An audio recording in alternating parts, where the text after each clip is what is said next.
जय Hind friend, India और pride में आप सभी का स्वागत है। यहाँ हम प्राचीन इतिहास के तहत जो आज टॉपिक करने वाले हैं गुप्त एवं गुप्तोत्तर युग।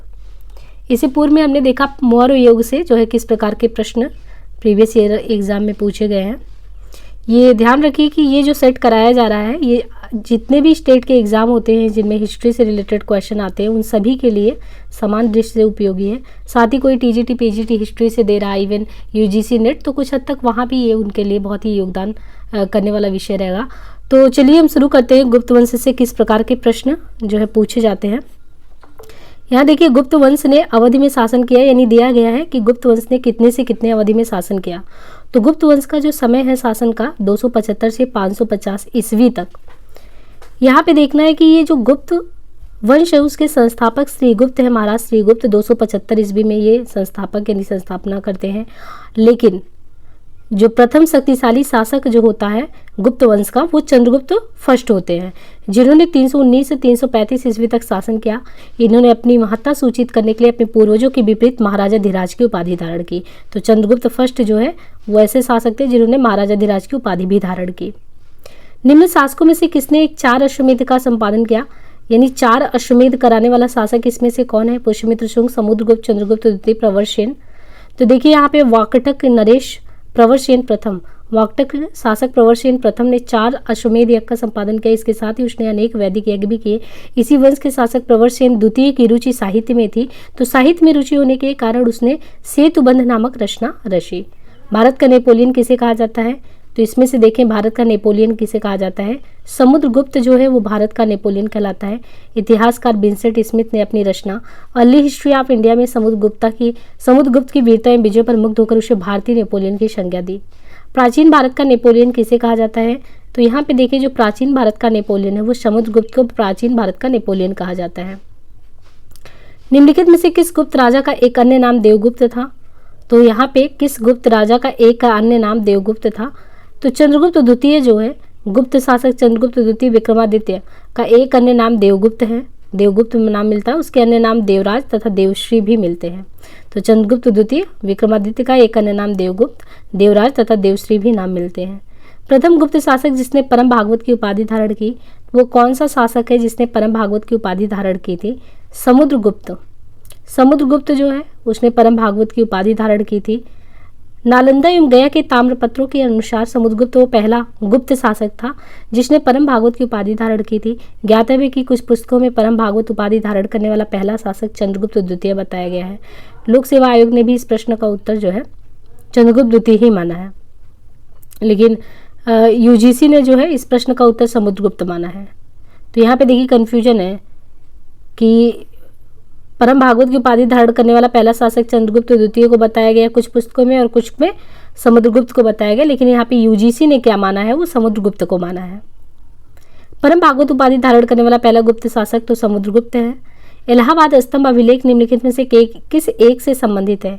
इलाहाबाद स्तंभ अभिलेख की बात करें तो महापद्मनंद, अशोक, चंद्रगुप्त मौर्य, समुद्रगुप्त किन से संबंधित है? इलाहाबाद का स्तंभ अभिलेख। तो यहाँ पे भी देखिए सी एंड डी दोनों दिया गया है, अशोक से भी दिया गया है, समुद्रगुप्त से भी दिया गया है। इलाहाबाद का अशोक स्तंभ अभिलेख पर समुद्रगुप्त 335 से 375 ईस्वी के शासन के बारे में भी सूचना मिलता है। इस स्तंभ पर समुद्रगुप्त के संधि विग्राहक हरिश्चंद्र ने संस्कृत भाषा में प्रशंसात्मक वर्णन प्रस्तुत किया है जिसे प्रयाग प्रशस्ति कहा जाता है। तो ये इलाहाबाद का जो अशोक स्तंभ अभिलेख है उसमें समुद्रगुप्त के शासन के बारे में भी सूचना मिलता है और स्तंभ पर समुद्रगुप्त के संधि विग्राहक हरिश्चंद्र ने संस्कृत भाषा में प्रशंसात्मक वर्णन किया है, तो प्रयाग प्रशस्ति भी कहलाता है। और इसमें जो है समुद्रगुप्त की विजयों का उल्लेख देखने को मिलता है। इलाहाबाद जो है इलाहाबाद का अशोक स्तंभ किसके शासन के बारे में सूचना देता है? इलाहाबाद का अशोक स्तंभ, इलाहाबाद का अशोक स्तंभ किसके शासन के बारे में सूचना प्रदान करता है? तो यहाँ पे देखिए जो इलाहाबाद का अशोक स्तंभ है ना ये समुद्रगुप्त के बारे में जो है सूचना प्रदान करता है, समुद्रगुप्त के बारे में। प्रयाग प्रशस्ति किसके सैन्य अभियान के बारे में जानकारी देता है? तो प्रयाग प्रशस्ति के बारे में बताएं तो किसके सैन्य अभियान के बारे में प्रयाग प्रशस्ति? तो प्रयाग प्रशस्ति समुद्रगुप्त के बारे में जो है जानकारी प्रदान करता है। समुद्रगुप्त के प्रयाग प्रशस्ति में कौशल के शासक का क्या नाम था? यहाँ पे देखिए जो समुद्रगुप्त के प्रयाग प्रशस्ति में कौशल के शासक का क्या नाम था? महेंद्र। प्रयाग प्रशस्ति की 19वीं और 20वीं पंक्तियों में दक्षिणापथ के 12 राजे तथा उनके राजाओं के नाम मिलते हैं। प्रयाग प्रशस्ति से ज्ञात होता है कि कौशल का राजा महेंद्र था। दक्षिणापथ के राज्यों को समुद्रगुप्त ने पहले जीता, किंतु फिर ग्रहण मोक्षानुग्रह नीति के तहत कृपा कर उन्हें स्वतंत्र कर दिया। समुद्रगुप्त के प्रयाग प्रशस्ति वाले स्तंभ पर निम्नलिखित में से किसका लेख मिलता है? तो जो समुद्रगुप्त का प्रयाग प्रशस्ति वाला स्तंभ है उस पर जो है किसका उल्लेख मिलता है? तो वहाँ पे जहांगीर का उल्लेख मिलता है। जो प्रयाग प्रशस्ति समुद्रगुप्त के विषय में जानकारी का एक महत्वपूर्ण स्रोत है। प्रयाग प्रशस्ति समुद्रगुप्त के विषय में जानकारी का एक महत्वपूर्ण स्रोत है। इसकी रचना समुद्रगुप्त के संधि विग्राहक सचिव हरिशेन ने की थी। कनिंघम के मत अनुसार यह लेख मूलतः कौशाम्बी में खुदवाया गया था। अकबर ने इसे कौशाम्बी से मंगाकर इलाहाबाद के किले में स्थापित करवाया। इस पर जहांगीर का एक लेख, रानी का अभिलेख एवं अशोक द्वारा कौशाम्बी के महामात्रों को संघभेद रोकने के लिए निर्देश भी उत्कीर्ण है।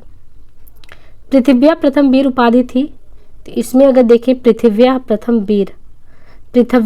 प्रथम वीर उपाधि थी किसकी? तो समुद्रगुप्त की। इतिहासकार तेज राम शर्मा ने अपनी पुस्तक a political history of the imperial Guptas में उल्लेख किया है कि समुद्रगुप्त ने अश्वमेध यज्ञ किया। इतिहासकार तेज राम शर्मा ने अपनी पुस्तक a political history of the imperial Guptas में ये कहा कि समुद्रगुप्त ने अश्वमेध यज्ञ किया, जिसके बाद उसने पृथिव्याम प्रतिरथ की उपाधि धारण की। यानी पहले वो अश्वमेध यज्ञ करते हैं, फिर पृथिव्यामा प्रतिरथ की उपाधि धारण करते हैं, जिसका अर्थ होता है कि ऐसा व्यक्ति जिसका पृथ्वी पर कोई प्रतिद्वंदी ना हो, पृथ्वी का प्रथम वीर। और ये भी है कि यूपी लोक सेवा आयोग ने अपने संशोधित उत्तर जो पत्रक है इस प्रश्न को ही मूल्यांकन से बाहर कर दिया था। हरिशेन समुद्रगुप्त के दरबार का प्रसिद्ध कवि था। उसने देवी चंद्रगुप्तम महाकाव्य की रचना की। तो हरिशेन के संदर्भ में पूछा गया है, और वह प्रयाग प्रशस्ति का भी रचयिता है। तो ये तीनों चीजें हैं। अब यहाँ पे देखिए दिया गया है, तो 1 और 3 सही है। प्रयाग प्रशस्ति क्या रचयिता है? इलाहाबाद स्तंभ पर, इलाहाबाद का जो स्तंभ है वहाँ पर समुद्रगुप्त के संधि विग्राहक के कवि हरिशेन, समुद्रगुप्त के संधि विग्राहक है और कवि हरिशेन ने ही संस्कृत भाषा में प्रशंसात्मक वर्णन इनका किया है, जिसे प्रयाग प्रशस्ति कहते हैं। इसमें समुद्रगुप्त के जो विजय है उनका उल्लेख है, और देवी चंद्रगुप्तम नाटक की रचना विशाख दत्त ने की थी। तो ये जो देवी चंद्रगुप्तम है, इस नाटक की रचना विशाख दत्त ने की है। इससे गुप्तवंशी शासक जो रामगुप्त है, गुप्तवंशी शासक रामगुप्त, उसके विषय में सूचना मिलती है देवी चंद्रगुप्तम से। बाकी इलाहाबाद स्तंभ पर समुद्रगुप्त ने संस्कृत भाषा में प्रशंसात्मक वर्णन किए हैं, हरिशेन के द्वारा जो किया गया है। बाकी हरिशेन के द्वारा ही देखें तो यहाँ पे प्रयाग प्रशस्ति का रचयिता भी वही है। सूची 1 को 2 से सुमेलित करना है। दक्षिण भारत के समुद्रगुप्त के समकालीन नरेश। तो उस समय जब समुद्रगुप्त का शासन था तो दक्षिण भारत में उसके समकालीन कौन कौन से नरेश थे और कौन से राज्य से थे? धनंजय, नीलराज, उग्रसेन, विष्णुगोपा। तो यहाँ पे क्रमशः दक्षिण भारत के समुद्रगुप्त के समकालीन राजाओं के नाम देखें तो धनंजय था, धनंजय जो है कुस्तुलपुर, नीलराज अवमुक्त उनके राज्य हैं, अवमुक्त नीलराज का है, धनंजय कुस्तुलपुर, उग्रसेन जो है पलक्का, और विष्णुगोपा कांची। दिल्ली की कुवत उल इस्लाम मस्जिद के प्रांगण में उन्नत प्रसिद्ध लौह स्तंभ किसकी स्मृति में बनाया गया? तो जो दिल्ली का कुवत उल इस्लाम मस्जिद है उसके प्रांगण में उन्नत प्रसिद्ध लौह स्तंभ किसकी स्मृति में बनाया गया? तो चंद्र। दिल्ली में जो मेहरौली नामक स्थान है, मेहरौली लौह स्तंभ लेख प्राप्त हुआ है, जो वर्तमान में कुतुब मीनार के ही पास है। इसमें चंद्र नामक किसी राजा की उपलब्धियों का वर्णन किया गया है, जिसका समीकरण गुप्तवंशीय शासक चंद्रगुप्त द्वितीय से होता है। एक मान्यता के अनुसार लगभग 410 ईस्वी में चंद्रगुप्त द्वितीय विक्रमादित्य के समय में मेहरौली लौह स्तंभ उदयगिरी पहाड़ियों के पास विष्णुगिरी में स्थित था। चंद्रगुप्त द्वितीय विष्णु का उपासक था। भगवान विष्णु के सम्मान में ही उसने इस लौह स्तंभ का निर्माण कराया था। तो ये ऐसा माना जाता है कि जो दिल्ली में मेहरौली लौह स्तंभ है, जो वर्तमान में अगर देखें तो इस समय जो कुतुब मीनार उसके पास है, तो वहाँ पे किसी चंद्र नामक राजा की उपलब्धि का वर्णन है। तो ऐसा कयास लगाया जाता है कि ये तो वही गुप्तवंशी चंद्रगुप्त द्वितीय के बारे में जानकारी दी गई है। और ये ऐसे भी है कि चंद्रगुप्त द्वितीय जो है बहुत ही ज़्यादा कह सकते हैं कि विष्णु के उपासक भी थे। तो 410 के आसपास अगर देखें तो मेहरौली जो है पहले उदयगिरी पहाड़ियों के पास विष्णुगिरी में था, उनका विष्णु का उपासक था, तो उन्हीं के सम्मान में इसने लौह स्तंभ बनवाया था। और इस स्तंभ के शीर्ष भाग पर भगवान विष्णु के वाहन गरुड़ का भी चिन्ह है। कौन सा राजवंश हूणों के आक्रमण से बहुत ज़्यादा विचलित हुआ? तो कौन सा ऐसा राजवंश है जिस समय हूण का बहुत ही ज़्यादा आक्रमण हुआ? तो यह है गुप्त वंश। गुप्त वंश के समय हूणों का आक्रमण तगड़ा हो रहा था। हूणों का पहला भारतीय आक्रमण, जो भारतीय आक्रमण था हूणों का, वो गुप्त सम्राट स्कंदगुप्त के शासनकाल में हुआ तथा स्कंदगुप्त के हाथों में बुरी तरह परास्त भी हुए। यह आक्रमण एक धावा मात्र रहा और देश के ऊपर उसका कोई तात्कालिक प्रभाव भी नहीं हुआ, किंतु परोक्ष रूप से इसने गुप्त साम्राज्य के पतन की गति को तेज कर दिया। स्कंदगुप्त की मृत्यु के बाद 5वीं शती ईस्वी के अंत तक 6वीं सदी ईस्वी के प्रारंभ के उत्तर पश्चिम में कई क्षेत्रों पर हूणों ने कब्जा कर लिया था। हूणों ने भारत पर आक्रमण किया था कब? तो स्कंदगुप्त के शासनकाल में, यानी गुप्त साम्राज्य में। निम्नलिखित में से किस गुप्त शासक ने हूणों पर विजय प्राप्त की थी? तो किसने की थी? स्कंदगुप्त ने की थी। गुप्त साम्राज्य जिसने हूणों को पराजित किया था स्कंदगुप्त है। इनमें से किस गुप्त शासक ने हूणों को पराजित किया? वापस से वही, देखिए कितनी बार रिपीट हो रहा है क्वेश्चन, स्कंदगुप्त। किस अभिलेख से ये पता चलता है कि स्कंदगुप्त ने हूणों को पराजित किया? अब यहाँ पे देखिए क्वेश्चन अलग है कि किससे ये पता चलता है कि स्कंदगुप्त ने हूणों को पराजित किया? कौन सा ऐसा लेख है? वो है भीतरी स्तंभ लेख। उत्तर प्रदेश का जो गाजीपुर जिला है, तो उत्तर प्रदेश में जो गाजीपुर जिला है, उत्तर प्रदेश के गाजीपुर जिले में सैदपुर तहसील है। तो गाजीपुर जिले में सैदपुर तहसील में भीतरी नामक स्थान से भीतरी स्तंभ लेख ये मिलता है। इसमें पुष्यमित्र और हूणों के, यानी जो एक तरफ पुष्यमित्र और हूणों के बीच स्कंदगुप्त के युद्ध का वर्णन मिलता है। उल्लेखनीय कि हूणों का पहला भारतीय आक्रमण गुप्त सम्राट स्कंदगुप्त के शासनकाल में हुआ, जिससे वे स्कंदगुप्त से बुरी तरह पराजित भी हुए। गुप्त साम्राज्य के पतन के विभिन्न कारण थे। कैसे गुप्त साम्राज्य, इतना बड़ा साम्राज्य, पतन की स्थिति की तरफ बढ़ा? हूण आक्रमण से। इसमें से पूछा कौन सा कारण नहीं है? तो हूण आक्रमण, प्रशासन का सामंतीय ढांचा, उत्तरवर्ती गुप्तों का बौद्ध धर्म स्वीकार करना, अरब आक्रमण। तो यहाँ पे एक कारण अरब आक्रमण नहीं रहा है, बाकी हूण आक्रमण था ही उस समय। प्रशासन का सामंतीय ढांचा था, उत्तरवर्ती गुप्तों का बौद्ध धर्म स्वीकार करना। तो गुप्त साम्राज्य जो था, गुप्त साम्राज्य के पतन के प्रश्नगत अगर देखें तो गुप्त साम्राज्य के पतन के प्रश्नगत कारणों में से अरबों का भारत पर आक्रमण। गुप्त साम्राज्य के पतन की बात करें तो गुप्त साम्राज्य के पतन के प्रश्नगत कारणों में से अरबों का भारत पर आक्रमण इसके लिए उत्तरदायी नहीं था।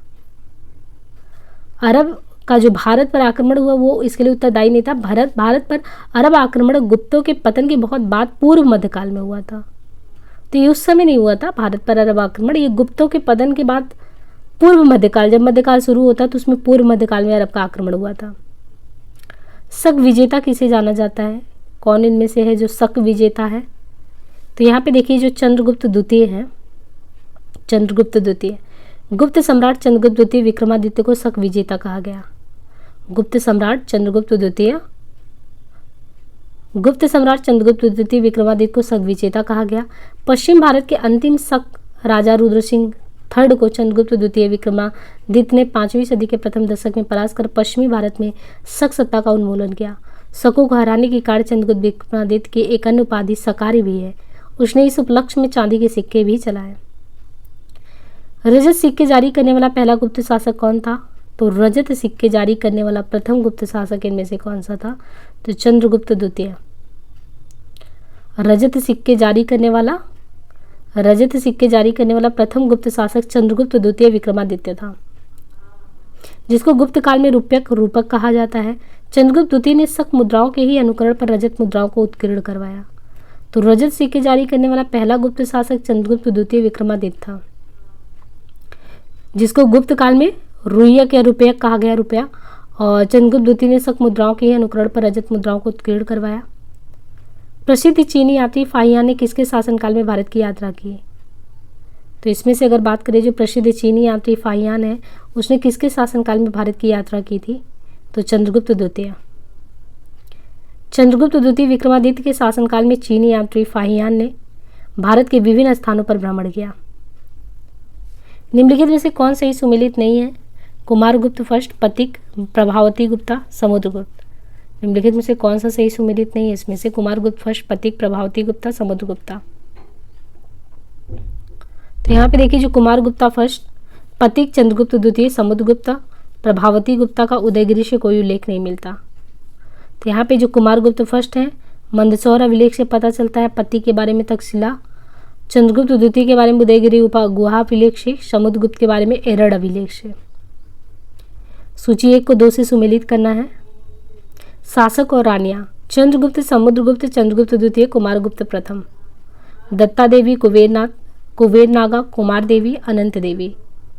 तो यहाँ पे क्रमशः देखें शासक और रानियाँ, तो चंद्रगुप्त जो थे, चंद्रगुप्त, रानी जो है कुमार देवी, समुद्रगुप्त, दत्ता देवी, चंद्रगुप्त द्वितीय, कुबेर नागा, कुमारगुप्त प्रथम, अनंत देवी। तो जो शासक चंद्रगुप्त हैं, इनकी रानी का नाम देखें तो यहाँ पे दिया है क्रमशः चंद्रगुप्त का कुमार देवी, समुद्रगुप्त के दत्ता देवी, चंद्रगुप्त द्वितीय के कुबेर नागा और कुमारगुप्त जो प्रथम थे उनकी अनंत देवी थी। रानी का जैसे कुमार देवी, अनंत देवी, तो अनंत देवी ये जो है स्कंदगुप्त नाटक जो है, कुमारगुप्त प्रथम की रानी अनंत देवी थी। चंद्रगुप्त द्वितीय जो है कुबेर नागा, चंद्रगुप्त कुमार देवी। ईसा की तीसरी शताब्दी से जबकि हूण आक्रमण से रोमन साम्राज्य समाप्त हो गया, भारतीय व्यापारी अधिकाधिक निर्भर हो गए। ईसा की तीसरी शताब्दी से जबकि हूण आक्रमण से रोमन साम्राज्य समाप्त हो गया, भारतीय व्यापारी अधिकाधिक निर्भर हो गए। किस पर निर्भर हो गए? दक्षिण पूर्व एशियाई व्यापार पर। ईसा की तीसरी सदी से जब हूण आक्रमण से रोमन साम्राज्य का पतन हो गया तो भारतीय दक्षिण पूर्व एशियाई व्यापार पर अधिक निर्भर हो गए। गुप्त काल में उत्तर भारतीय व्यापार निम्नलिखित में से किस एक पतन से संचालित होता था? तो यहाँ देखिए गुप्त काल में अगर देखें तो उत्तर भारतीय व्यापार यानी बाद का व्यापार जो था वो किस एक पतन से संचालित होता था? ताम्रलिप्ति, कल्याण, काम्बे, भड़ौस। तो ये ताम्रलिप्ति। गुप्त काल में ताम्रलिप्ति बंगाल का एक प्रमुख, गुप्त काल में जो ताम्रलिप्ति था ये बंगाल का एक प्रमुख बंदरगाह था जहाँ से उत्तर भारतीय व्यापार दक्षिण पूर्व एशिया, चीन, लंका, जावा, सुमात्रा आदि देशों के साथ होता था। पश्चिमी भारत का प्रमुख बंदरगाह भृगुकच्छ, भड़ौस था जहाँ से उत्तर भारत का पश्चिमी देशों के साथ समुद्री व्यापार होता था। गुप्त काल में उत्तर भारत का सर्वाधिक व्यापार दक्षिण पूर्व एशिया से होता था। तो गुप्त काल में उत्तर भारत का जो सबसे ज़्यादा व्यापार होता था वो कहाँ से होता था? तो उत्तर भारत का सबसे ज़्यादा व्यापार दक्षिण पूर्व एशिया से होता था। अतः इस काल का प्रमुख बंदरगाह ताम्रलिप्त था। तो यहाँ पे ये कह रहा है ना कि गुप्त काल में जो ताम्रलिप्ति है वो ताम्रलिप्ति बंगाल का एक प्रमुख बंदरगाह था जहाँ से उत्तर भारतीय व्यापार दक्षिण पूर्व एशिया, चीन, लंका, जावा, सुमात्रा यहाँ सब होता था। और पश्चिमी भारत का प्रमुख बंदरगाह भृगुकच्छ, भड़ौस था जहाँ से उत्तर भारत का जो पश्चिमी देशों के साथ था वहाँ पे व्यापार हो जाया करता था।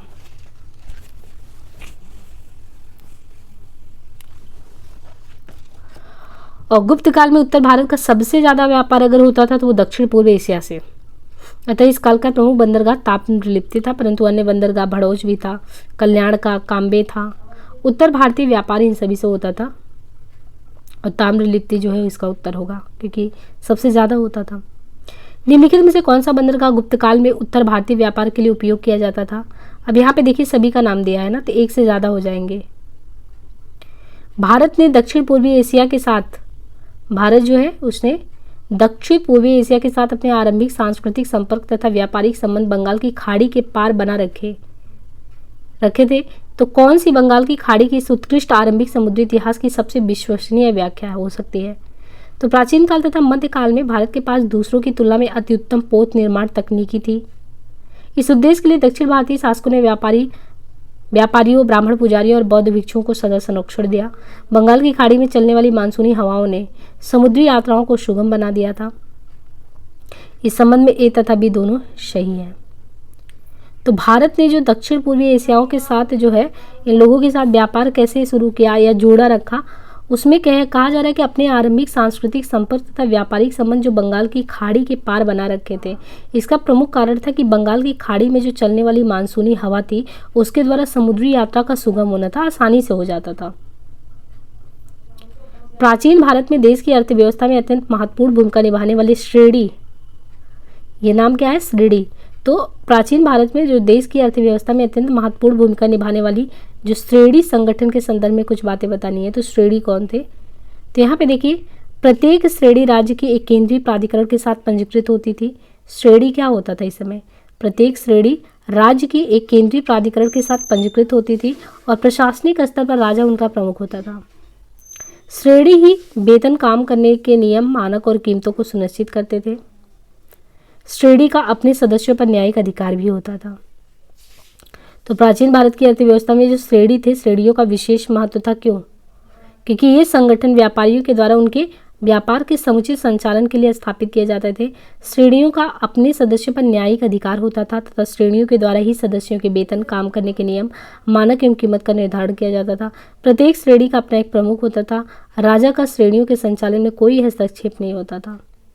तो उस समय जो अर्थव्यवस्था में श्रेणी थे वो कौन थे? संगठन व्यापारियों के द्वारा उनके व्यापार के समुचित संचालन के लिए स्थापित होते थे। अपने सदस्यों पर न्यायिक अधिकार भी होता था, उनके द्वारा ही सदस्य को वेतन, काम ये सब भी दिया जाता था। और प्रत्येक श्रेणी का अपना एक प्रमुख होता था। राजा का श्रेणियों के संचालन में कोई हस्तक्षेप नहीं था। श्रेणियां अपने नियम स्वयं बनाती थी। स्थानीय प्रशासन में भी श्रेणियों का काफी महत्व उस समय हुआ करता था। गुप्त काल में गुजरात, बंगाल, दक्कन एवं तमिल राष्ट्र में स्थित केंद्र किससे संबंधित थे? तो गुप्त काल के समय देखिए गुजरात है, बंगाल है, दक्कन और तमिल राष्ट्र, यहाँ पे स्थित किस केंद्र जो थे वो किससे संबंधित थे? तो वस्त्र उत्पादन से। देखिए गुप्त काल में गुजरात है, गुप्त काल के समय में अगर बात करें तो गुप्त काल में गुजरात है, बंगाल है, दक्कन एवं तमिलनाडु। गुजरात इधर बंगाल हो गया, दक्कन और तमिलनाडु यहाँ से वस्त्र उत्पादन के लिए प्रसिद्ध थे। वस्त्र उद्योग जो है तो गुप्त काल का प्रमुख उद्योग था। विशाख दत्त के प्राचीन भारतीय नाटक मुद्रा राक्षस की विषय वस्तु क्या है? तो विशाख दत्त जो है उनके प्राचीन भारतीय नाटक मुद्रा राक्षस, विशाख दत्त के प्राचीन भारतीय नाटक मुद्रा राक्षस की विषय वस्तु क्या है? चंद्रगुप्त मौर्य के समय में राज दरबार की दुराभिसंधियों के बारे में। देखिए विशाख दत्त ने जो भारतीय नाटक मुद्रा राक्षस लिखा था तो उस समय के बारे में डॉक्टर के.पी. जायसवाल ने बताया कि विशाख दत्त को चंद्रगुप्त मौर्य का समकालीन बताया जाता है और उनके नाटक मुद्रा राक्षस से चंद्रगुप्त मौर्य के कृत्यों पर प्रकाश पड़ता है। इसमें चंद्रगुप्त मौर्य के समय में जो राज दरबार के दुराभिसंधि का वर्णन किया जाता है। दुराभिसंधि क्या है उसका वर्णन किया जाता है। निम्नलिखित में से कौन गुप्त काल में अपने आयुर्विज्ञान विषयक रचना के लिए जाना जाता है? तो यहाँ पे देखिए शूद्रक, सुश्रुत, सौमिल, सौनक का दिया है। तो सुश्रुत को तो शल्य क्रिया का जनक कहा जाता है। सुश्रुत जो है इनको जो शल्य क्रिया है उसका जनक कहते हैं। ये काशी के रहने वाले थे, इनका काल लगभग 600 ईस्वी पूर्व था। सौनक जो थे ये ऋग्वेद के कालीन के ऋषि थे और शूद्रक जो थे ये गुप्तकालीन नाटककार, साहित्यकार थे। सौमिल्य जो थे ये गुप्तकालीन नाटककार हैं जिसे कालिदास ने भास और कविपुत्र के साथ याद किया है। इस प्रकार गुप्त काल में औषधि के क्षेत्र में उपयुक्त में से किसी ने कार्य नहीं किया था। और क्वेश्चन क्या था? क्वेश्चन ये था कि आयुर्विज्ञान जो था, आयुर्विज्ञान के उसमें क्या किया था? शल्य क्रिया ऑपरेशन करने का काम सुश्रुत ने किया था, लेकिन जब ये कह रहा कि औषधि के क्षेत्र में तो किसी ने किया। लेकिन बिहार लोक सेवा ने अपने प्रारंभिक उत्तर पत्रक में ए माना था, यानी कि इसको माना था सुश्रुत को। चूंकि गुप्तकाल का आरंभ 275 एडी श्रीगुप्त से होता है, जो सुश्रुत के मान्यकाल 600 बीसी से 1500 बीसी से करीब 1000 वर्ष का बाद, इसलिए सुश्रुत को गुप्तकाल के समकालीन मानना औचित्यपूर्ण है भी नहीं।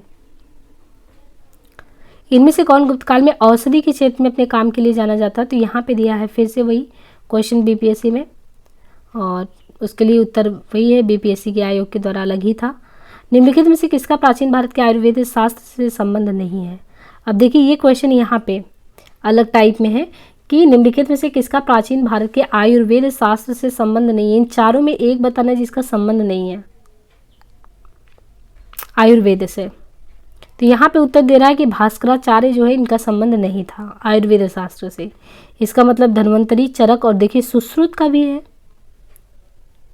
तो धन्वंतरी जो थे ये चंद्रगुप्त द्वितीय विक्रमादित्य के नवरत्नों में से एक थे। चंद्रगुप्त द्वितीय जो विक्रमादित्य थे उनके 9 रत्न, उनमें से एक थे धन्वंतरी। ये आयुर्वेद शास्त्र के प्रकांड पंडित थे। चरक एवं सुश्रुत भी आयुर्वेद के विख्यात विद्वान थे, यानी चरक भी थे, सुश्रुत भी थे। चरक जो थे वो कनिष्क के राजवैद्य थे। चरक कनिष्क के राजवैद्य थे जिन्होंने चरक संहिता की रचना की थी। भास्कराचार्य जो थे ये प्रख्यात खगोलज्ञ एवं गणितज्ञ थे। उन्होंने सिद्धांत शिरोमणि तथा लीलावती नामक ग्रंथों की रचना की। इन ग्रंथों में गणित तथा खगोल विज्ञान संबंधी विषयों पर उन्होंने प्रकाश डाला। तो धन्वंतरी भी थे प्रकांड विद्वान, चरक भी थे, सुश्रुत भी थे। लीलावती के लेखक कौन है? तो अभी हमने बात किया लीलावती के लेखक कौन है? भास्कराचार्य। लीलावती की रचना प्रसिद्ध गणितज्ञ एवं खगोल शास्त्री भास्कराचार्य ने किया। ये गणित विषय के महत्वपूर्ण ग्रंथ ये जो है भास्कराचार्य जो है लीलावती जो लिखा गया भास्कराचार्य द्वारा, ये गणित विषय का जो है लीलावती महत्वपूर्ण ग्रंथ है और संस्कृत भाषा में काव्यात्मक शैली में श्लोकबद्ध है। अब सोचिए ये गणित विषय का है, लेकिन ये संस्कृत भाषा में काव्यात्मक शैली में श्लोकबद्ध है।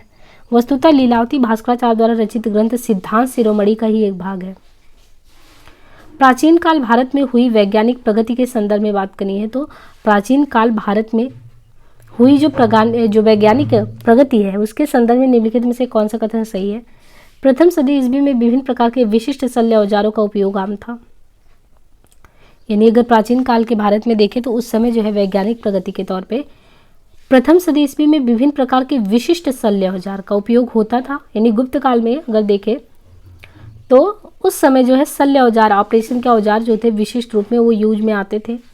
तीसरी सदी ईस्वी में, तो प्रथम सदी की बात है, तीसरी सदी ईस्वी के आरंभ में मानव शरीर के आंतरिक अंगों का प्रत्यारोपण ही शुरू हो चुका था।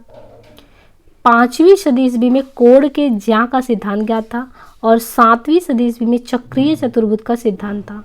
क्या ये चारों ही सही है कि वैज्ञानिक प्रगति इतना हो गया था कि शल्य औजार पहले में आ गए, ऑपरेशन के औजार आ गए, तो फिर तीसरे में ऑपरेशन भी, अंग प्रत्यारोपण भी शुरू हो गया, कोड़ का ज्या आ गया और चक्रीय चतुर्भुज हो गया।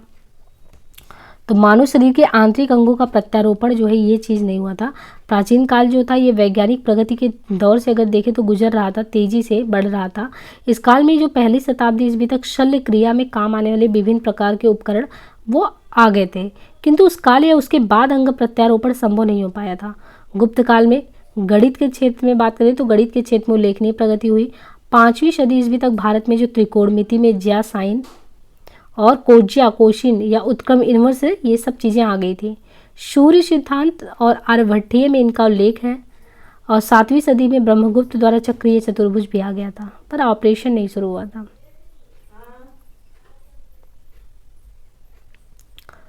भारतीय यात्रा में फाहियान ने एक अस्पताल का उल्लेख किया है, यह स्थित था। तो भारतीय यात्रा में जो फाहियान है, भारतीय यात्रा में फाहियान ने एक अस्पताल का उल्लेख किया था, यह स्थित कहाँ था? पाटलिपुत्र में। चीनी यात्री फाहियान गुप्त काल में भारत आया था।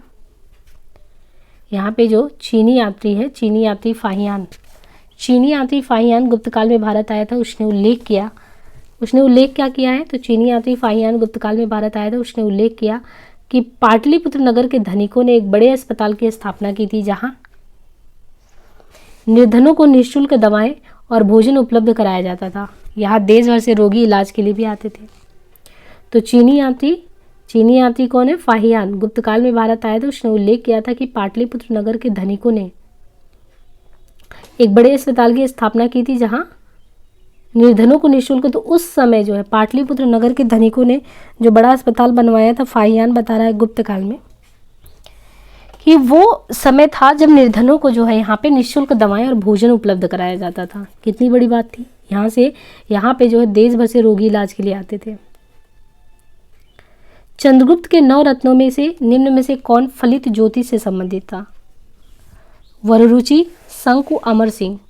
तो जो चंद्रगुप्त के 9 रत्न हैं उनमें से कौन ऐसे हैं जो फलित ज्योति से संबंधित है? तो यहाँ पे छप्पड़क जो है, चंद्रगुप्त द्वितीय विक्रमादित्य के कुशल शासन की प्रशंसा चीनी यात्री फाहियान ने भी की है और इनके 9 रत्नों की प्रसिद्धि सर्वकालिक रही है। 9 रत्नों में सर्वोत्कृष्ट महाकवि कालिदास थे, जबकि छप्पड़क जो थे, ये छप्पड़क रतन फलित ज्योतिषी थे, एक एस्ट्रोलॉजर थे उस समय। कालिदास किसके शासनकाल में थे? तो कालिदास चंद्रगुप्त द्वितीय के शासनकाल में थे। इनमें से किसने पहली बार ये व्याख्या की थी कि पृथ्वी के अपनी धुरी पर घूमने के कारण प्रतिदिन सूर्योदय एवं सूर्यास्त होता है? तो आर्यभट्ट ने बताया था ये कि जो है दिन और रात का कॉन्सेप्ट क्या है।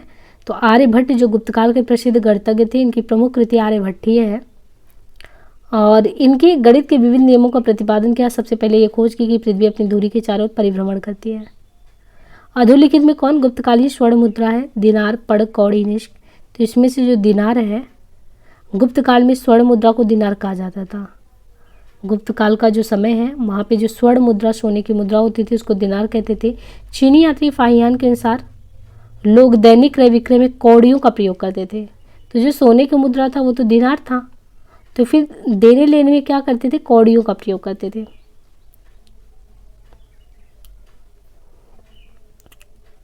तो ये क्वेश्चन पूछा जाता है कि स्वर्ण मुद्रा को दिनार कब कहा जाता था? तो गुप्त काल में स्वर्ण मुद्रा को दिनार कहा जाता था। अब देखिए गुप्त स्वर्ण मुद्रा को क्या कहा जाता था? दिनार कहा जाता था। गुप्तकालीन रजत मुद्रा, अब यहाँ पे देखिए गुप्त काल का जो रजत मुद्रा था उसको क्या कहते थे, तो दिनार तो हुआ नहीं, इसका मतलब जो रजत का मुद्रा होता था उसको रूपक कहते थे, रा, तो रजत रूपक, रूपक रजत। और जो सोने का सिक्का गुप्त काल में था वो दिनार कहलाता था।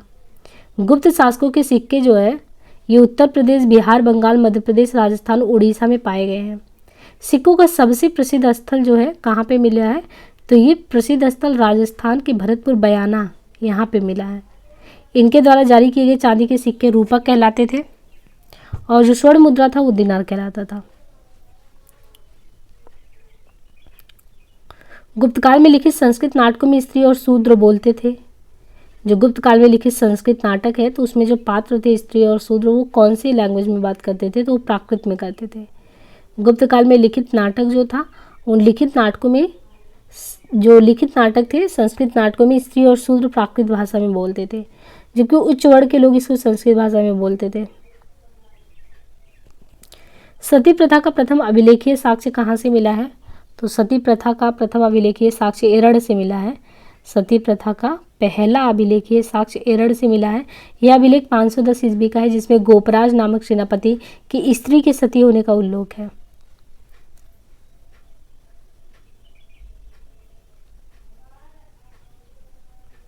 गुप्त संवत की स्थापना किसने की थी, तो गुप्त संवत की स्थापना चंद्रगुप्त फर्स्ट, यहाँ पे दिया है कि चंद्रगुप्त फर्स्ट ने इसकी प्रारंभिक तिथि 319 ईस्वी। सूची 1 को 2 से सुमेलित करना है। सम्राट और विरुद्ध, अशोक, समुद्रगुप्त, चंद्रगुप्त द्वितीय, स्कंदगुप्त। तो यहाँ पे अगर क्रमशः इनको मिला है तो अशोक जो है उनको प्रियदर्शनी है ना, प्रियदर्शी, समुद्रगुप्त को परक्रमांक और विक्रमादित्य जो चंद्रगुप्त द्वितीय विक्रमादित्य की उपाधि है स्कंदगुप्त क्रमादित्य। तो स्कंदगुप्त ने जो उपाधि धारण की थी वो कौन सी उपाधि थी, क्रमादित्य। अशोक प्रियदर्शी तो थे ही, समुद्रगुप्त जो थे परक्रमांक और विक्रमादित्य चंद्रगुप्त द्वितीय। नगरों का क्रमिक पतन किस काल की एक महत्वपूर्ण विशेषता है, तो गुप्त काल के। गुप्त काल में नगर क्रमिक पतन की ओर अग्रसर हुए। संपूर्ण गंगा जो घाटी थी, संपूर्ण गंगा घाटी, संपूर्ण गंगा घाटी में जो शहर पहले बहुत ज़्यादा समृद्ध अवस्था में थे उनमें से अधिकांश को गुप्त काल में या तो त्याग दिया गया, यानी गुप्त काल का जो समय था उसमें जो संपूर्ण गंगा घाटी में जो शहर पहले बहुत ज़्यादा समृद्ध हुआ करता था उनमें से अधिकांश को गुप्त काल में या तो त्याग दिया गया या वहाँ के अवसान में पर्याप्त विघटन हुआ। पाटलिपुत्र जैसा प्रमुख नगर वेनसांग के आगमन तक गांव बन गया था। जब वेनसांग यहाँ पे आता है तब तक जो पाटलिपुत्र जैसा प्रमुख नगर हुआ जो करता था, वेनसांग के आते आते वो गांव बन गया था। और मथुरा जैसे प्रमुख नगर एवं कुम्हरार, सोनपुर, सोगौरा और उत्तर प्रदेश में गंगा घाटी के अनेक महत्वपूर्ण केंद्र इस काल में हास्य के ही प्रमाण हुए।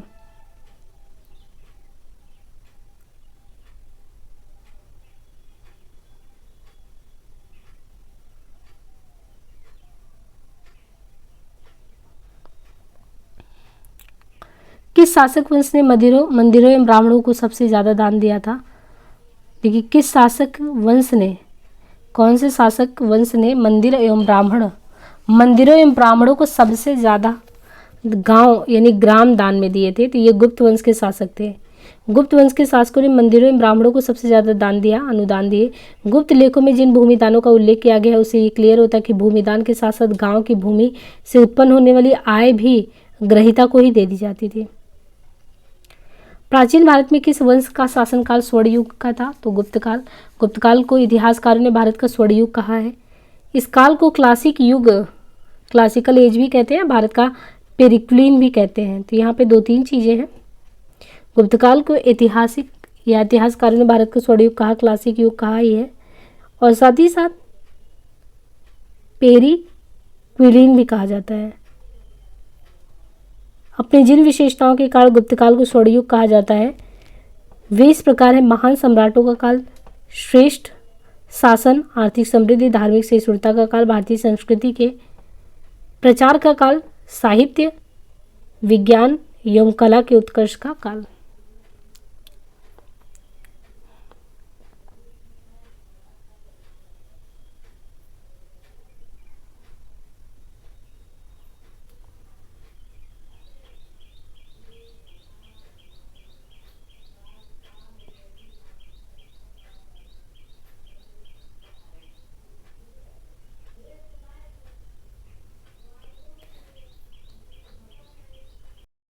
निम्न में से किस काल में स्त्रियों की पुरुषों से बराबर थी, यानी स्त्रियों की जो है निम्न में से किस काल में स्त्रियों की पुरुषों से बराबरी थी? तो ये है, इनमें से कोई भी काल नहीं ऐसा है, ऋग्वैदिक काल को छोड़ दें तो ऋग्वैदिक काल को छोड़कर प्राचीन भारतीय इतिहास में स्त्रियों की स्थिति कभी अच्छी नहीं रही। गुप्त हो, मौर्य हो या चोल काल हो, स्त्रियों से संबंधित कुछ सीमित प्रसंगों को छोड़ दे तो उनकी दयनीय स्थिति ही रही है।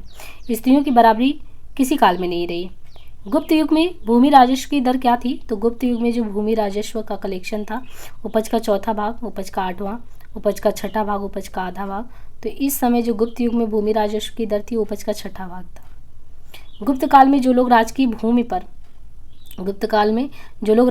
पर कृषि करते थे उन्हें अपनी उपज का एक भाग राजा को कर के रूप में देना पड़ता था, जो समानतः षष्ठांश होता है 1/6। और गुप्त अभिलेखों में भूमि कर को उद्रंग तथा भाग कर कहा गया है। तो ये भी ध्यान रखिए, गुप्त अभिलेख में भूमि कर को उद्रंग भाग कर कहा गया है, बाकी राजा को षष्ठांश देना होता था 1/6 अंक। धर्मशास्त्रों में भू राजस्व की दर क्या मानी गई? 1/6। हिंदू विधि द्वारा मान्य दर कितना था? तो उस समय उपज का छठा भाग। किस प्रकार की भूमि को अपराहत कहा जाता था? तो यहाँ पे एक भूमि ऐसी है जिसको अपराहत कहा जाता था। तो अपराहत जो होता था ये बिना जोती हुई जो जंगली भूमि होती थी, बिना जोती हुई जो जंगली भूमि है उसको अपराहत कहते थे। वह भूमि जिसे जोता ना गया उसे अपराहत भूमि कहते हैं, या गुप्तकालीन राजस्व व्यवस्था का एक पद टर्म है। भारत के इतिहास के संदर्भ में कुल्यावाप तथा द्रोणवाप शब्द क्या निर्दिष्ट करते हैं? तो यहाँ पे देखिए, जो भारत के इतिहास के संदर्भ में कुल्यावाप तथा द्रोणवाप ये शब्द क्या निर्दिष्ट करते हैं? ये भूमि माप को निर्दिष्ट करते हैं। गुप्त काल में भूमि से अलग अलग राजस्व लिया जाता था, कुल्यावाप, द्रोणवाप और अधवाप। तो ये जितने भी हैं वाप करके, कुल्यावाप, द्रोणावाप, अधवाप, ये सब भूमि माप की इकाइयाँ होती थी उस समय। गुप्त साम्राज्य द्वारा निम्न में से किन्हें कर रहित कृषि भूमि दी जाती थी? तो किन्हें दी जाती थी? देखिए, इन्होंने ब्राह्मणों को और मंदिरों को बहुत सारी भूमि जो है टैक्स से छूट प्रदान की थी। तो गुप्त काल में एक मंदिर है, दूसरे ब्राह्मण, इनको जो भूमि दान में दी जाती थी उसे अग्रहार कहा जाता था। ऐसी भूमि सभी प्रकार के करों से मुक्त होती थी तथा इनके ऊपर धारकों का पूर्ण स्वामित्व होता था। इस प्रकार के भूमि दान का एकमात्र उद्देश्य धार्मिक और शैक्षणिक था। प्राचीन भारत में सिंचाई कर को क्या कहते थे? तो इस समय जो सिंचाई कर लगता था उसको बिदक भागम कहते थे। प्राचीन भारत में सिंचाई कर को बिदक भागम अथवा उदक भाग कहते थे। तो सिंचाई कर को बिदक भागम, उदक भाग। हिरण्य मौर्य काल में लिया जाने वाला नगद कर था। तो इस समय जो है एक कर होता था हिरण्य जो था ये मौर्य काल में लिया जाने वाला नगद कर होता था।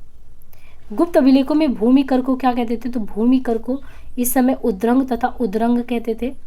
प्राचीन भारत की राजपूत युगीन संस्कृति में उल्लेख है कि उपरनिका भूमि पर अस्थायी तथा अस्थायी रूप से रहने वाले किसानों से लिया जाता था। तो इसमें देखिए कई प्रकार के हैं, हिरण्य, उपनिका, उद्रंग, बिदक भागम। तो प्राचीन भारत में जो सिंचाई था, सिंचाई जो होता था उसको बिदक भागम कहते थे। बिदक भागम कहिए या उदक भाग दोनों ही कहा जाता था। और हिरण्य जो था ये मौर्य काल में लिया जाने वाला नगद कर होता था, हिरण्य। और गुप्त अभिलेख में भूमि कर को क्या कहते थे? तो गुप्त अभिलेख में भूमि कर को उद्रंग तथा उद्रंग कहते थे। प्राचीन भारत की राजपूत युगीन संस्कृति में उल्लेख है कि उपनिका भूमि जो है वो अस्थायी तथा अस्थायी रूप में रहने वाले जो किसान हैं उनसे लिया जाता था। तीसरी शताब्दी में वारंगल प्रसिद्ध था। तो वारंगल जो है तीसरी शताब्दी में वारंगल क्यों प्रसिद्ध था? तो लोहे के यंत्र और उपकरण के लिए जो है ये वारंगल जो है उस समय प्रसिद्ध था। प्राचीन भारतीय गुप्त राजवंश के समय के संदर्भ में नगर, घंटाशाला, कदूरा तथा चौल किस लिए विख्यात था? तो देखिए, प्राचीन भारतीय जो गुप्त राजवंश था उस समय के संदर्भ में बात करें, नगर, घंटाशाला, कटूरा तथा चौल किसके लिए विख्यात था? तो ये सब विदेशी व्यापार करने वाले बंदरगाह थे। यानी वो नगर, घंटाशाला हो, कदूरा हो तथा चौल, ये सब विदेशी व्यापार करने वाले बंदरगाह होते थे। घंटाशाला, कदूरा, चौल गुप्त काल में बड़े बंदरगाह थे जहाँ से विदेशों से व्यापार होते थे। घंटाशाला एवं कदूरा जहाँ पूर्वी तट पर था, वहीं चौल जो था ये पश्चिमी तटीय बंदरगाह शहर का प्रतिनिधित्व करता था। तोरमाड़ किस जातीय दल का था? तोरमाड़ ये जातीय दल पूछ रहा है। ये तोरमाड़ जो है ये तोरमाड़ किस जातीय दल का था? तो यहाँ पे देखिए ये क्वेश्चन, तोरमाड़ जो था ये भारत में जो है हूण, तोरमाड़ भारत पर दूसरे हूण आक्रमण का नेता था। हूण आक्रमण का नेता कौन था? तो तोरमाड़ जो था भारत पर जो दूसरा हूण आक्रमण हुआ था उसका नेता था तोरमाड़। मध्य भारत के एरण नामक, जो मध्य भारत का एरण नामक स्थान है, एरड़ नामक स्थान से वराह प्रतिमा पर खुदा हुआ उसका लेख मिला है, जिसे पता चलता है कि धन्य विष्णु उसके शासनकाल के प्रथम वर्ष में उसका सामंत थे। निम्नलिखित में से किसने हूण शासक मिहिर कुल को पराजित किया? तो हूण शासक था मिहिर कुल। तो किसने? बुद्धगुप्त, शशांक, यशोधर्मा, प्रभाकर वर्तन, किसने वो किया था? तो ये देखिए, जो हूण शासक था मिहिर कुल को यशोधर्मा ने पराजित किया था।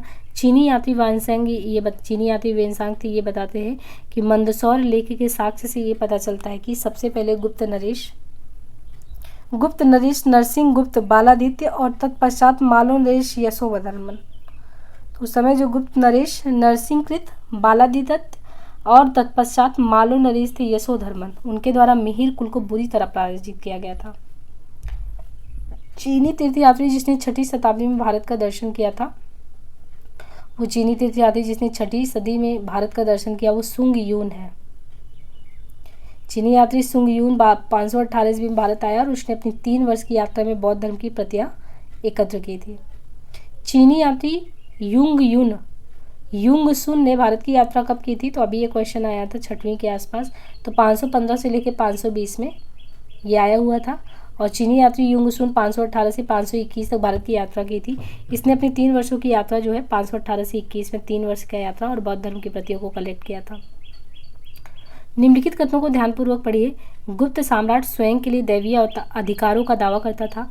उनका प्रशासन नितांत केंद्रीकृत था। उन्होंने भूमिदान की परंपरा को विस्तारित ही किया। कूटों के बारे में और कूटों के आधार पर आंसर देना है। तो यहाँ पे देखिए, गुप्त साम्राज्य की शासन व्यवस्था जो थी वो राजतंत्रात्मक थी। मौर्य शासकों के विपरीत, जो मौर्य शासक थे उनके विपरीत जो गुप्त वंशी शासक थे, उसने अपनी दैवीय उत्पत्ति में विश्वास, मतलब कि हम लोगों की जो उत्पत्ति हुई है, तो गुप्त शासक मानते थे कि उत्पत्ति के पीछे दैवीय उत्पत्ति का कारण है, दैवीय उत्पत्ति का हाथ होता है। और गुप्त शासकों ने भूमिदान की जो परंपरा है उसको विस्तारित ही किया है। गुप्त प्रशासन का स्वरूप केंद्रीकृत ना होकर संघात्मक था, यानी ये जो है केंद्रीकृत, एक चीज़ पे केंद्रीकृत नहीं था बल्कि संघात्मक था। गुप्त राजा अनेक छोटे छोटे राजाओं का राजा होता था। सामंत तथा प्रांतीय शासक अपने अपने क्षेत्रों में नितांत स्वतंत्रता का अनुभव करते थे। तो यहाँ पे जो गुप्त साम्राज्य है, इसकी शासन व्यवस्था राजतंत्रात्मक है, दैवीय शक्ति से अपने को उत्पन्न मानते हैं और भूमिदान की परंपरा को विस्तारित भी करते हैं, और इनका स्वरूप भी केंद्रीकृत ना होकर संघात्मक है। गुप्तकाल के दौरान भारत में बलात् श्रम विष्टि के संदर्भ में निम्नलिखित में से कौन सा कथन सही है?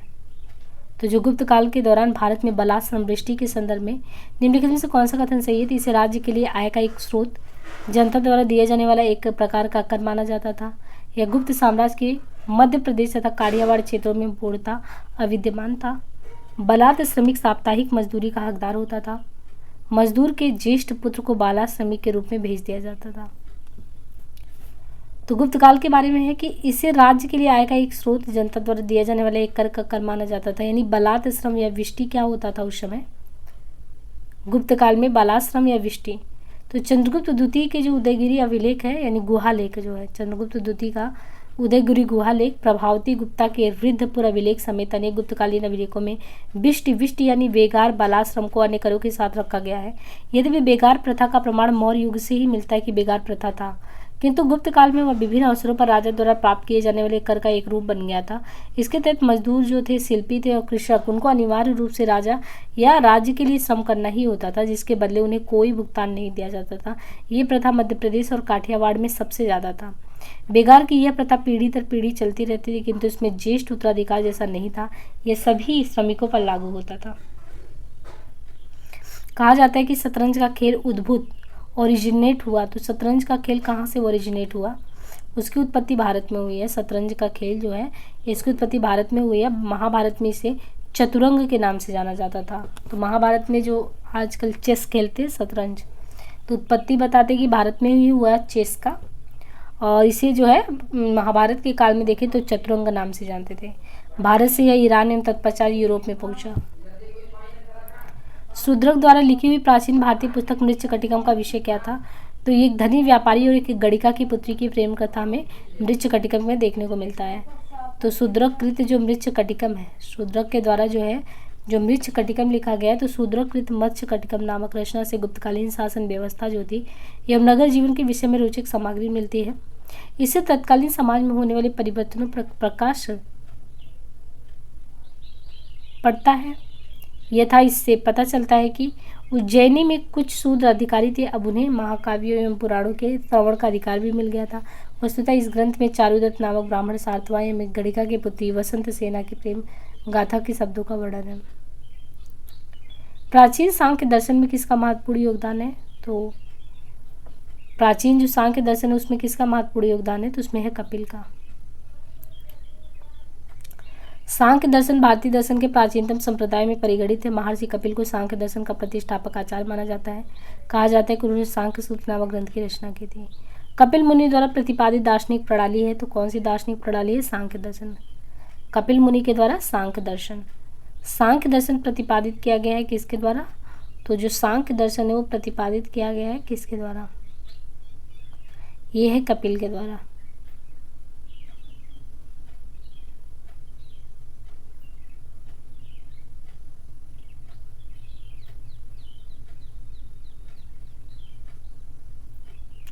भारत में दार्शनिक विचार के इतिहास के संबंध में सांख्य संप्रदाय से संबंधित निम्नलिखित कथनों पर विचार कीजिए। तो यहाँ पे दार्शनिक विचार सांख्य संप्रदाय से संबंधित निम्नलिखित कथनों पर विचार करना है। सांख्य पुनर्जन्म या आत्मा के आवागमन के सिद्धांत को स्वीकार नहीं करता है। सांख्य की मान्यता है कि आत्मज्ञान ही मोक्ष की ओर ले जाता है, ना कि कोई ब्रह्म या कोई बाहरी प्रभाव ले जाता है, ये कहने का मतलब है। तो सांख्य जो है पुनर्जन्म अथवा आत्मा के आवागमन के सिद्धांत को स्वीकार करता है। सांख्य दर्शन में अज्ञानता को ही दुख का कारण तथा विवेक ज्ञान को उनसे मुक्ति का एकमात्र उपाय माना गया है। निम्नलिखित कथनों को पढ़िए तथा सही विकल्प को चुनिए। कपिल सांख्य पद्धति के सबसे पुराने प्रणेता हैं। कौन?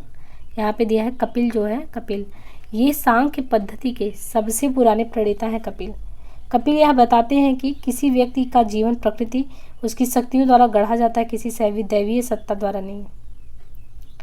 तो ये महर्षि कपिल जो सांख्य दर्शन के प्रणेता हैं, तो कपिल जी ये बताते हैं कि सांख्य दर्शन ये मानता है कि जीवन प्रकृति की शक्तियों द्वारा निर्मित और संचालित होता है। वह दर्शन युक्त चिंतन और तर्क में विश्वास करते हैं। योग दर्शन के प्रतिपादक इनमें से कौन है? जैमिनी, शंकराचार्य, गौतम, पतंजलि।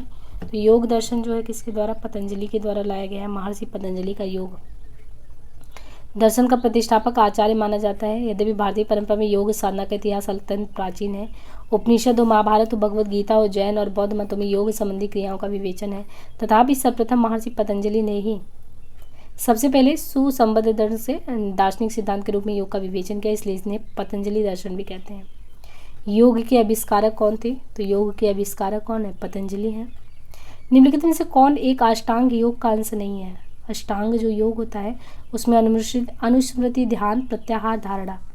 तो इसमें जो है ध्यान है, प्रत्याहार है, धारणा है, अनुस्मृति नहीं है। तो महर्षि पतंजलि ने योग को चित्त की वृत्तियों के निरोध यानी चित्त वृत्ति निरोधा के रूप में परिभाषित किया। लगभग 200 ईस्वी पूर्व में महर्षि पतंजलि ने योग को लिखित रूप में संग्रहित किया और योग सूत्र की रचना की। योग सूत्र की रचना के कारण पतंजलि को योग का जनक कहा जाता है। उन्होंने योग के 8 अंक यथा यम नियम आसन यानी यम नियम आसन, प्राणायाम, प्रत्याहार, धारणा, ध्यान और समाधि का वर्णन किया। तो योग के जो 8 अंग हैं उसमें यम आता है, यम नियम आसन, प्राणायाम, प्रत्याहार,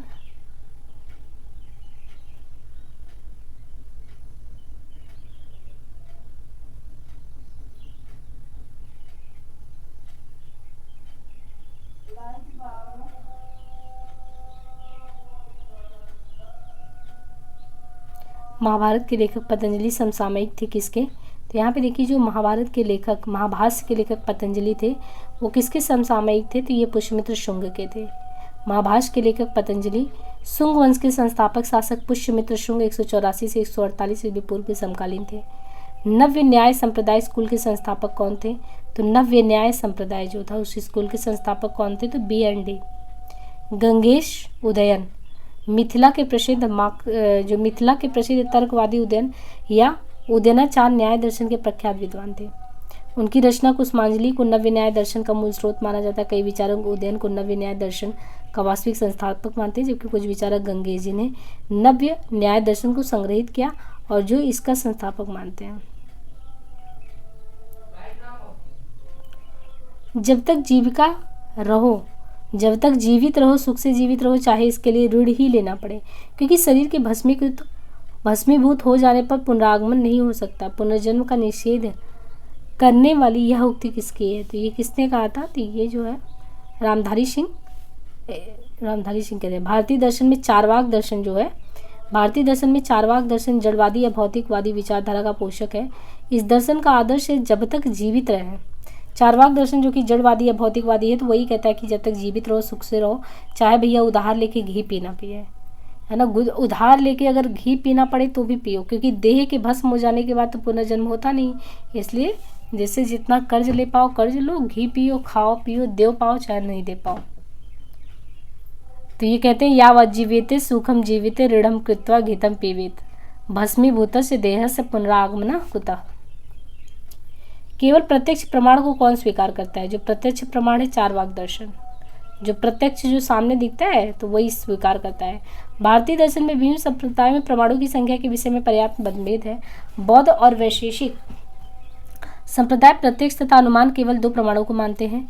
जैन सांख्य योग और विशिष्टाद्वैत दर्शन इन दोनों के साथ शब्द प्रमाणों को भी जोड़ देते हैं। न्याय दार्शनिक पक्ष प्रत्यक्ष अनुमान शब्द और उपमान चार प्रमाणों को स्वीकार करते हैं। प्रभाकर मीमांसा में इन चारों प्रमाणों के साथ अर्थापत्ति को भी जोड़ दिया जाता है। भट्ट मीमांसा और अद्वैत वेदांत दर्शन में इन प्रमाणों के साथ अनुपलब्धि को भी प्रमाण माना जाता है। इन सबके विपरीत चारवाक दर्शन केवल प्रत्यक्ष प्रमाणों को मानता है। चारवाक केवल प्रत्यक्ष प्रमाणों को। अधोलिखित में से कौन एक चारवाक के अनुसार सर्वोच्च मूल्य, किसका सर्वोच्च मूल्य है? तो है काम का।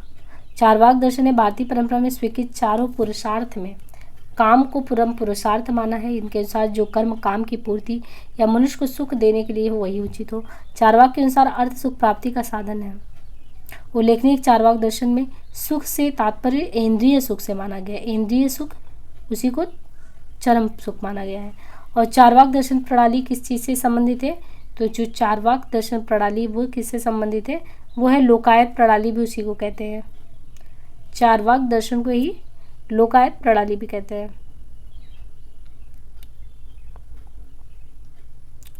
चारवाक दर्शन एक भौतिकवादी दर्शन, इसे लोकायत के नाम से जाना जाता है। इस दर्शन के प्रणेता चारवाक या नास्तिक विचारधारा पर आधारित है। ये दर्शन मात्र प्रत्यक्ष प्रमाणों को स्वीकार करता है। न्याय दर्शन को प्रचारित इसमें से किसने किया? तो न्याय दर्शन को गौतम ने प्रचारित किया है। न्याय दर्शन के प्रवर्तन गौतम ने किया है, जिन्हें अक्षपाद भी कहा जाता है। गौतम को अक्षपाद भी कहते हैं। न्याय का शाब्दिक अर्थ तर्क या निर्णय होता है। न्याय दर्शन में 16 पदार्थों या तत्वों का अस्तित्व स्वीकार किया गया है। न्याय दर्शन का मूल ग्रंथ गौतम के द्वारा जो लिखा गया न्याय सूत्र है वो है।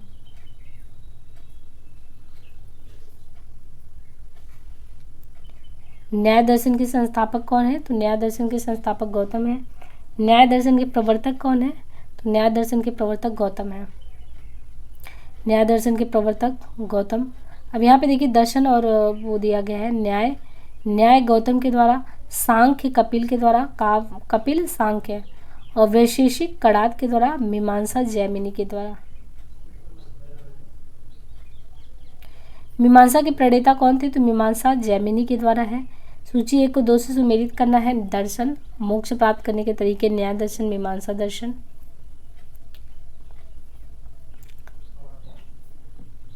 वेदांत और तार्किक।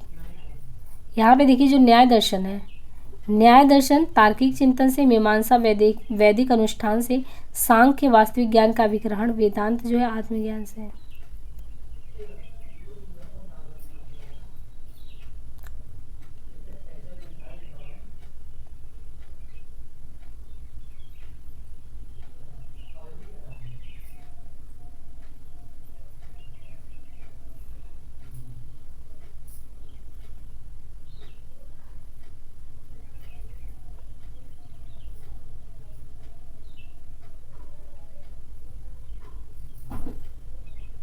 यहाँ पे दर्शन और मोक्ष प्राप्त करने के तरीकों को यहाँ पे सुमेलित करना है। तो देखिए जो न्याय दर्शन है वो तार्किक चिंतन, मीमांसा वैदिक अनुष्ठान, सांख्य वास्तविक ज्ञान का विग्रहण, वेदांत आत्मज्ञान। न्याय दर्शन गौतम के द्वारा जो उत्पत्ति है, न्याय दर्शन का गौतम के द्वारा, पूर्व मीमांसा दर्शन जैमिनी, सांख्य दर्शन कपिल मुनि के द्वारा, और लोक उदयांतर वेदांत दर्शन बादरायण के द्वारा, वैशेषिक कुलूत कणाद मुनि, योग दर्शन पतंजलि के द्वारा। कर्म का सिद्धांत किस चीज से संबंधित है? तो मीमांसा से। कर्म का सिद्धांत मीमांसा दर्शन से, कर्म का जो सिद्धांत मीमांसा दर्शन से संबंधित, इसे पूर्व मीमांसा, कमनी या धर्म मीमांसा भी कहते हैं। मीमांसा के प्रकार आचार्य कुमारिल भट्ट थे, जिनकी गणना भारतीय दर्शन के मूर्धन्य आचार्यों में होती है, और इन्होंने अपने प्रमुख तर्कों से बौद्ध धर्म तथा दर्शन का खंडन करके वैदिक धर्म तथा दर्शन की पुनः प्रतिष्ठा की। पूर्व मीमांसा और वेदांत के बीच की श्रृंखला माना जाता है। निम्न में से किस दर्शन का मत है कि वेद शाश्वत सत्य है? न्याय है।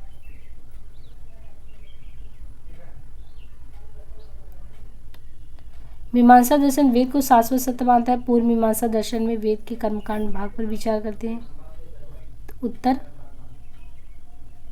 उत्तर मीमांसा में वेद के ज्ञान करण पर बल देते हैं। अपूर्व का सिद्धांत समर्पित है, किस चीज को संबंधित है?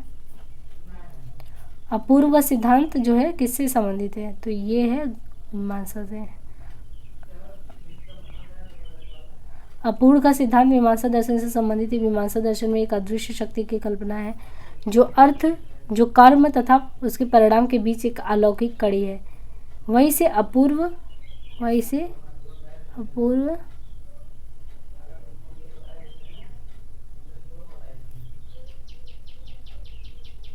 कहता है, और अपूर्व का शाब्दिक अर्थ कोई नई वस्तु जो पहले नहीं जानी गई हो। निम्न में से किस भारतीय दर्शन ने परमाणु सिद्धांत का प्रतिपादन किया? तो परमाणु दर्शन के लिए वैशेषिक दर्शन के अनुसार सृष्टि का निर्माण अणु से हुआ। महर्षि कणाद इस दर्शन के प्रवर्तक थे। निम्नलिखित युगों में से कौन सा एक भारतीय जो षट दर्शन है उसका भाग है? तो कौन सा ऐसा है? तो ये लोकायत और कापालिक है। मीमांसा और वेदांत, न्याय और वैशेषिक तथा सांख्य और योग भारतीय दर्शन के भाग हैं। वेदों को मान्यता देने के कारण सांख्य, योग, न्याय, वैशेषिक, मीमांसा और वेदांत 6 दर्शन हुए। आस्तिक दर्शन कहे जाते हैं। जो ये आस्तिक दर्शन है उनकी प्रणेता क्रमशः जो है कपिल, पतंजलि, गौतम, कणाद, जैमिनी, जबकि लोकायत और कपालिक भारतीय खर दर्शन के वो सब भाग नहीं है। लोकायत दर्शन किसका है? तो चारवाक का है लोकायत।